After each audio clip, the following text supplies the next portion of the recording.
Syederallen seratusan biker dari sejumlah kabupaten kota di Aceh mengikuti Honda Biker Camp 2020 yang diselenggarakan di Taman Wisata Selawah Dara Aceh Besar.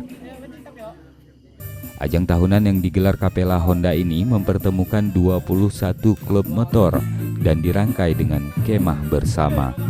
Mengusung tema Biker Adventure Camp dan workshop jurnalistik aktif berkomunitas cerdas di internet, malam kemah biker ini ikut diisi dengan sesi materi jurnalistik. Event Honda Bikers Camp yang ke berapa ya? Honda Bikers Camp 2020 awal tahun ini.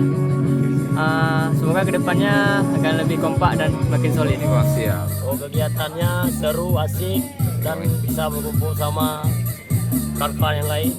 Sebagai ajang silaturahmi juga ya Bang ya? Ya, silaturahmi juga. Sementara di sesi akhir kegiatan Syederallen, peserta yang beruntung juga diberikan hadiah door prize berupa peralatan pendukung berkendara. Dari Selawah Aceh Besar, Syederallen Andi Suhendra, Serambi On TV.